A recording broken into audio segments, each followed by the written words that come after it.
नमस्कार दोस्तों, हमारे प्यारे प्रशिक्षुओं, मैं अरविंद मिश्रा, प्रवक्ता श्री शक्ति डिग्री कॉलेज। आज आपको डीएलएड फोर्थ सेमेस्टर एवं सभी डीएलएड के सेमेस्टरों में हिंदी और संस्कृत में आने वाले क्वेश्चन के प्रश्नों का रिवीजन करवा रहे हैं। और इसके तहत टॉपिक है आपका वाक्य एवं उनके प्रकार क्या होते हैं। तो सबसे पहले बात करते हैं वाक्य क्या होते हैं।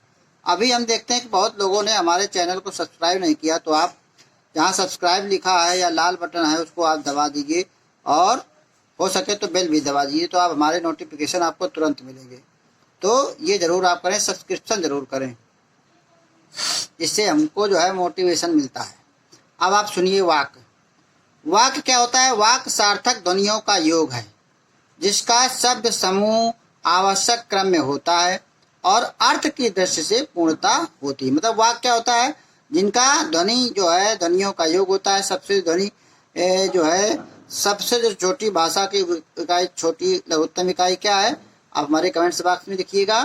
और अर्थ की दृष्टि से जो पूर्ण होते हों। तो जैसे मैंने कल आपके लिए सारा प्रबंध किया था, तो ये शब्द जो है, शब्द को पद भी कहते हैं, याद रखिएगा, आवश्यक क्रम में आए और इस कारण से अर्थ की पूर्ण प्रतीत होती है। अतः शब्दों का वो व्यवस्थित रूप जिससे पूर्ण अर्थ की प्रतीत हो वाक्य कहलाता है। वाक्य उस व्यवस्थित शब्द अथवा पद समूह को कहते हैं जो वक्ता अथवा लेखक के तत्व को पूर्णता एवं स्पष्टता के साथ व्यक्त करता है। हमारी बात आपको समझाने की जरूरत नहीं, हमने इसको समझाकर ही लिखा है, इसलिए ज़्यादा समझाते नहीं हैं और समझाकर ही लिखा है। आप इसको पढ़ लेंगे, लिख लेंगे तो आप खुद समझ जाएंगे, क्योंकि ये सब समझाकर समझने वाली ही बात लिख दी है। तो वाक्य वो व्यवस्थित शब्द है जहाँ पर वक्ता या लेखक कोई भी लिखता है तो पूर्ण हो, स्पष्ट हो, तो वाक्य कहलाता है।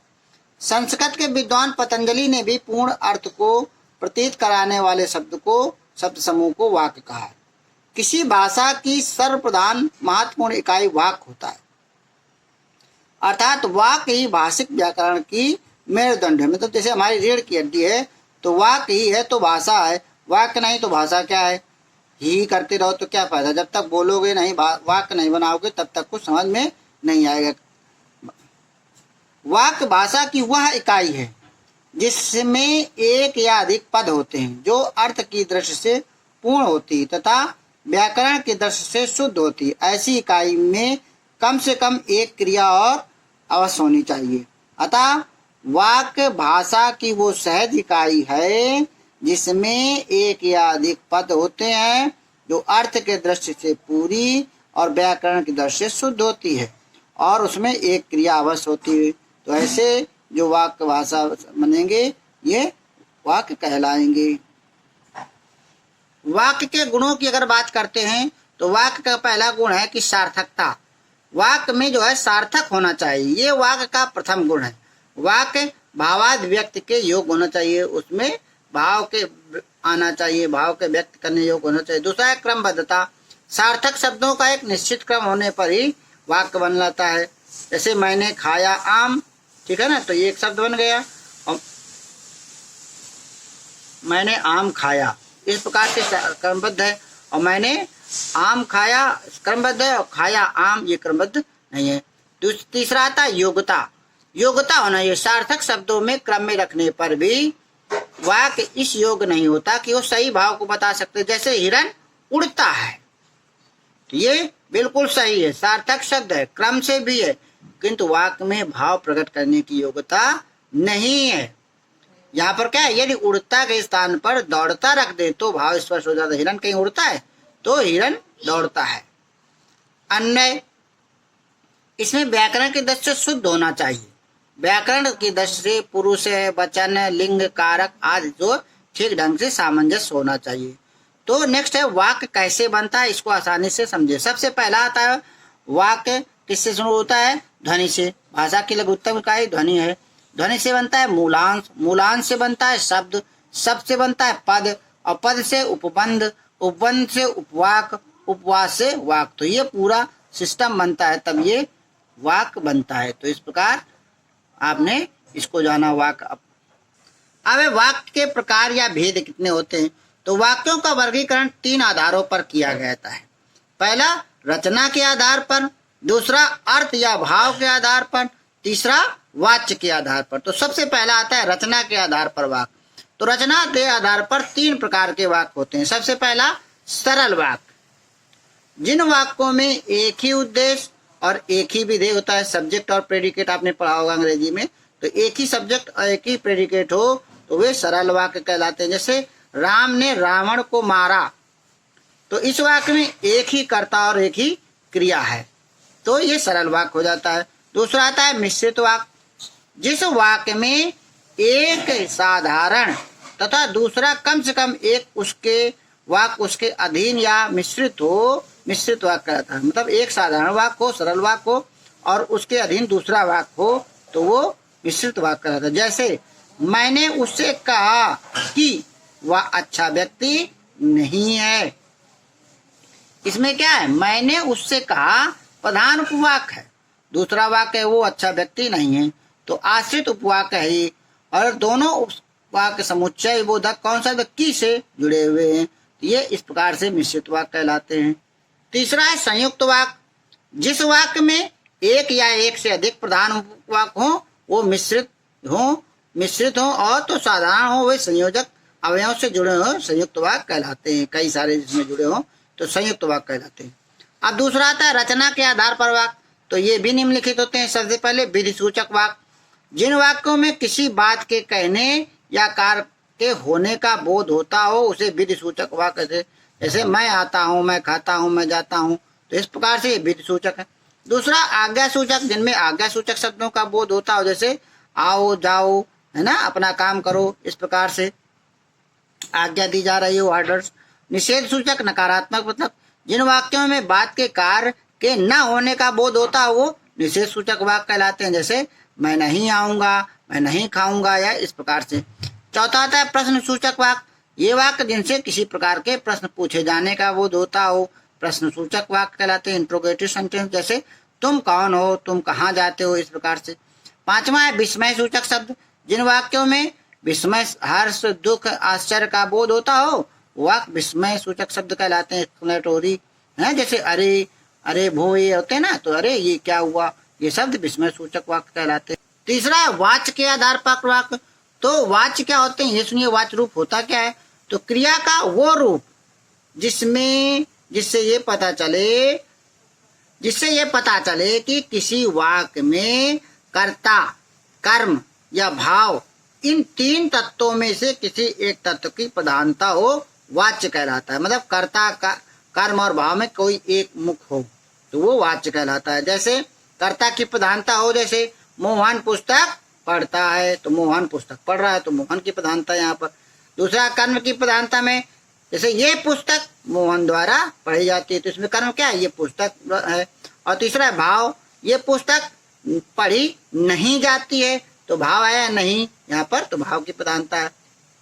इसी प्रकार क्रिया के वाच्य के 3 भेद होते हैं, जैसे कृतवाच्य, कर्मवाच्य, भाववाच्य। तो सबसे पहला आता है कृतवाच्य, तो जिस वाक्य में कर्ता का सीधा संबंध क्रिया से होता है ना, कर्ता, कृतवाच्य मतलब कर्ता का सीधे संबंध क्रिया से होता है, उस वाक्य की क्रिया कृतवाच्य में होती है।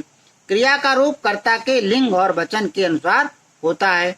जैसे वह एक ढक्कन बनवाता है, तो यहाँ क्रिया क्या है, बनवाता का सीधा संबंध कौन बनवा रहा है, किससे बनवा रहा है, तो वह बनवाता है, तो वह कर्ता से इस क्रिया के लिंग, पुल्लिंग, वचन वह कर्ता के ही हैं। ऐसे में वाक्य में कर्ता की ही प्रधानता होती है। तो इसी प्रकार जैसे कर्ता की, तो क्रिया भी 2 प्रकार की होती है, आपने पढ़ा हो, सकर्मक क्रिया और अकर्मक क्रिया। तो सकर्मक अकर्मक जानते हो, तो अकर्मक में क्या होता है, जिसमें कर्म न हो, जैसे मैं सो रहा हूँ, कर्म नहीं है। सकर्मक जिसमें कर्म की प्रधानता हो, मैं प्रश्न हल करता हूँ, मतलब क्या हल करता हूँ, तो प्रश्न, तो यहाँ पर कर्म है। दूसरा आता है कर्मवाच्य, पहला कृतवाच्य, दूसरा कर्मवाच्य। तो कर्मवाच्य में क्या है, क्रिया के जिस रूप में कर्म की प्रधानता हो, यहाँ कर्म की प्रधानता है और क्रिया का सीधा संबंध कर्म से होता है, कर्मवाच्य कहलाता है। इस वाच्य में क्रिया के लिंग और वचन भी कर्म के अनुसार होते हैं। जैसे मुझसे प्रश्न हल किया जाता है, तो यहाँ पर क्या है, प्रश्न है, तो यहाँ पर प्रश्न कर्म है, क्रिया प्रश्न कर्म के अनुसार एक वचन और पुल्लिंग में है। वाक्य में क्रिया हल किया जाता है का सीधा संबंध कर्म प्रश्न से है। इसका संबंध क्या हुआ? हल करने वाले में से बिल्कुल नहीं है, मतलब मैं से कुछ नहीं है इसमें, और सीधे संबंध प्रश्न से है। अतः क्रिया का वाच्य कर्म वाच्य है। ध्यान रहे कि कर्म वाच्य में सकर्मक क्रिया के मतलब क्या है कि कर्म वाच्य में सकर्मक क्रिया के ही वाक्य होते हैं। तीसरा आता है भाववाच्य। तो क्रिया के जिस रूप में भाव की प्रधानता होती है और क्रिया का सीधा संबंध भाव से होता है, जैसे बैठा नहीं जाता, खेला नहीं जाता, तो क्या है यहाँ पर क्या है? भाव, मतलब नहीं कर सकता है। तो बैठना खेलना ये सब अकर्मक क्रिया है। दोनों वाक्यों में क्रिया का संबंध भाव से, भाव की ही प्रधानता है, कर्ता की नहीं। तो अकर्मक रूप होने के कारण क्रिया का कर्म होता ही नहीं, अतः भाव वाच्य है ये। अब नेक्स्ट आता है वाक्य रूपांतरण कैसे किया जाता है। तो सबसे पहला आता है सरल वाक्य से कठिन वाक्य बनाना। तो इसमें क्या होता है? विधेयक पूरक और विशेषण बोधक वाक्यांश को वाक्य बनाकर अथवा विधेय बताने वाले पद को वाक्य बनाकर या उद्देश्य वर्धक विशेषण पद को वाक्य बनाकर जो, वह, यदि, तो आदि नित्य संबंधी अव्ययों द्वारा जोड़ दिया जाता है। कई नित्य संबंधी पद लुप्त रहते हैं, मतलब विधेय सब्जेक्ट और प्रेडिकेट की बात की जा रही है, विशेषण की बात की जा रही है, तो इनसे वाक्य बनाकर जो है सरल से कठिन वाक्य बनाया जाता है, जिसमें जो, वह, यदि कुछ जोड़ा जाता है। जैसे यहाँ पर सरल वाक्य है सज्जन मनुष्य सत्य व्यवहार करते हैं, इसको कठिन में बनाता है तो जो सज्जन मनुष्य है वे सत्य व्यवहार करते हैं। तो इस प्रकार ये सरल से कठिन बन गया। दूसरा आता है कठिन वाक्य से सरल वाक्य बनाना। तो किसी कठिन वाक्य को पद या वाक्यांश के रूप में लाकर संबंध बोधक दोनों पदों को हटा देना चाहिए। कोई अगर संबंध बोधक पद लगाए उसको हटा दो। इसमें अर्थ और काल का विशेष ध्यान रखना। जैसे तुमने ऐसी बात कही जो सर्वथा असंभव है, तो इसमें क्या, तुमने सर्वथा असंभव बात कही। दूसरा क्वेश्चन है जैसे कठिन, तुमने मुझसे जिस प्रकार कहा था उसी के अनुसार कार्य कर रहा हूँ। तो क्या कहा, तुम्हारे कथनानुसार कार्य कर रहा हूँ। ये सरल वाक्य हो गया। नेक्स्ट है सरल वाक्य से यौगिक वाक्य बनाना।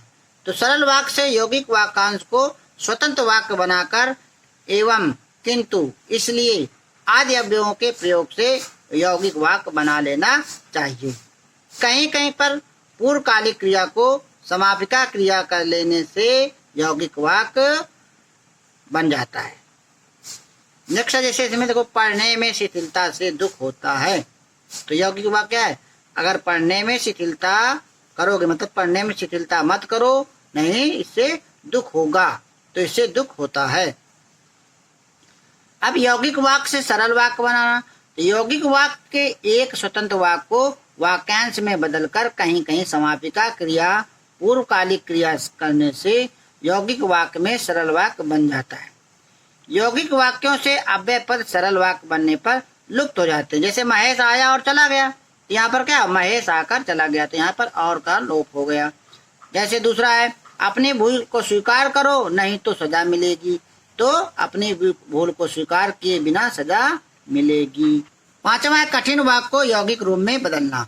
तो कठिन वाक्य के अप्रधान या आश्रित वाक्य को स्वतंत्र वाक्य बनाकर उसके नित्य संबंधी दोनों पदों को छोड़कर नहीं, तो, अथवा और आदि संयोजक और विभाजक अव्यय पद लगाकर बना लेते हैं। जैसे उसने कहा वह नहीं किया, उसने जो कहा था वो नहीं किया, तो यौगिक बनाने में क्या, उसने कह तो दिया परंतु किया नहीं, ये हो गया। इसी प्रकार और शब्द आप बना के हमारे व्हाट्सएप पे करिएगा। सभी के उदाहरण लिखकर कमेंट्स बॉक्स में, हमारे व्हाट्सएप बॉक्स में करिएगा। अयौगिक वाक्य से कठिन वाक्य बनाना। तो यौगिक वाक्य के दो स्वतंत्र वाक्यों में से प्रथम वाक्य के प्रारंभ में यदि आदि अव्ययवादि को संयोजकादि अव्यय के स्थान पर नित्य संबंधी पदों के प्रयोग करने से कठिन वाक्य बन जाता है। मतलब क्या है, यौगिक वाक्य में जो जैसे यदि आदि कुछ जुड़ा हो तो उनको हटा दीजिए और उनके हटाने से कठिन वाक्य बन जाता है। जैसे निष्काम कर्म करो तुम्हें फल अवश्य मिलेगा। तो यदि निष्काम कर्म करोगे तो फल अवश्य मिलेगा, मतलब कोई ये हटाना नहीं, यदि और आदि सबको जोड़ देना है, जोड़ने से क्या होगा, कठिन वाक्य बन जाएगा। दूसरा है यौगिक, वो किस विद्वान नहीं है पर समझदार है। तो यद्यपि वो विद्वान नहीं है पर समझदार है। अगला पॉइंट आता है वाच्य परिवर्तन कैसे किए जाते हैं। तो सकर्मक क्रिया के प्रयोग में कृतवाच्य से कर्मवाच्य और कर्मवाच्य से कृतवाच्य और अकर्मक क्रिया में कृतवाच्य से भाववाच्य और भाववाच्य से कृतवाच्य में परिवर्तन करने का नाम वाच्य परिवर्तन। 4 परिवर्तन होते हैं। तो कृतवाच्य में कर्म होता भी है और नहीं भी, परंतु कर्मवाच्य में कर्म होना आवश्यक है और किंतु भाववाच्य में कर्म नहीं होता। जैसे देखिए कृतवाच्य से कर्मवाच्य में परिवर्तन। कृतवाच्य क्या है, राम ने मेरी पुस्तक चुरा ली। तो कर्मवाच्य में क्या होगा, मेरी पुस्तक राम ने चुरा ली। तो यहाँ पर कर्म क्या हो गया, पुस्तक की बात की। ऐसे पुलिस ने चोर पकड़ लिया, तो यहाँ पर क्या होगा, पुलिस से चोर पकड़ा गया। कर्मवाच्य से कृतवाच्य में परिवर्तन। तो कर्मवाच्य से वेद व्यास द्वारा महाभारत रचा गया। तो यहाँ क्या होगा, वेद व्यास ने महाभारत रचा। कर्मवाच्य क्या है, मुझसे खाना खाया जाता है। तो कृतवाच्य क्या होगा, मैं खाना खाता हूँ। तीसरा है कृतवाच्य से भाववाच्य में परिवर्तन। तो कृतवाच्य जैसे मैं नहीं उठता हूँ, ये यूपीटीटी के पिछले बार 2018 में इस प्रकार यही क्वेश्चन आया था। तो भाववाच्य यहाँ पर क्या, मैं उससे उठा नहीं जाता। कृतवाच्य जैसे दिन भर कोई नहीं सोया, तो दिन भर किसी ने नहीं सोया, किसी से नहीं सोया गया। अब चौथा है भाववाच्य से कृतवाच्य में परिवर्तन। तो भाववाच्य में क्या, गाय से चला नहीं जाता। कृतवाच्य क्या, गाय नहीं चलती। भाववाच्य क्या, तुमसे खाया जाएगा, तुम खाओगे। इस प्रकार से ये तुम्हारे वाक्य हो गए, परिवर्तन हो गए। इनको आप पढ़िएगा, नोट्स बनाइएगा, जहाँ ना समझ में आए हमारे व्हाट्सएप पे आप बात करिएगा, आपको हम बताएंगे, बताने का प्रयास करेंगे। तो सभी जो है जितने परिवर्तन हमने बताए, सभी परिवर्तन एक एक करके हमारे उदाहरण बॉक्स में लिखकर कमेंट्स बॉक्स में लिखो या व्हाट्सएप पे सेंड करो। तो इस प्रकार से आपने सुना, बहुत बहुत थैंक यू, धन्यवाद, नमस्कार।